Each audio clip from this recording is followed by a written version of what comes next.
Hanggang ngayon, hindi pa rin naman nga po nakakalimutan ng mga fans ang sinabi noon ni Ja Morant sa media na I'm fine in the West. Sa katunayan, marami nga ang naniniwala na ito ang dahilan ng tuloy-tuloy na pagbagsak ng Memphis. Kung inyong ang matatandaan pagkatapos na bitawan ni Ja Morant ang ganitong klaseng mga salita, nilaglag nga sila ng Los Angeles Lakers. Diyan naman nga nagsunod-sunod ang kamalasan at ang buong team matapos siyang masuspende ng ilang buwan at magtamo pa ng injury. Sinabayan ito ng pagtatamo rin ng injury ng halos lahat na siyang ikinasira ng kanilang lineup noon. Simula nang magkaroon ng magandang kampanya ang Grizzlies year 2023 ay hindi na nga iyon nasundan pa. Kahit man nakapasok sila sa playoffs last season, agad nga silang winalis ng OKC Thunder. At ang masakit pa dyan, bago pa magsimula ang kampanya ngayon, sunod-sunod na nga po ang injury ng kanyang makakampi katulad ni Zach Edey,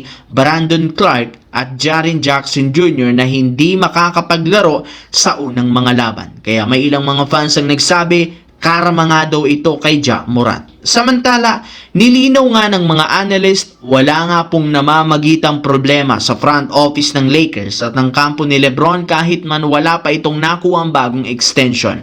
Pareho pa rin naman ang kanilang goal, makuha ang kampyonato. Inamin ni Lebron na sinunod nga talaga ng Lakers ang kanilang request na mapa-improve ang lineup matapos silang malaglag ng mas maaga last year. Kumuha na rin naman sila ngayon ng isang legit na sentro na si DeAndre Ayton at mga 3-and-D player na sina Jake LaRavia at Marcus Smart na malaki ang kanilang tiwalang makakapag-ambag ito sa kanilang team. Kaya naniniwala si Lebron isa ng contender ang kanilang team ngayon. Pero maaari pa rin naman nila itong mapa-improve at gawing contender at magagawa nila yan kung makakabuo sila ng package at makakagawa ng trade sa February. Open pa rin naman si Rob Pelinka sa posibleng paggawa ng huling trade. Meron pa rin naman silang hawak na asset katulad ni Dalton Keunig na pwede na nilang ipamigay. And this time, malaki ang tsansang matuloy na ito, gayong posible na hindi makasama pa si Dalton Keunig sa kanilang gagamiting rotation. Sa kabilang banda,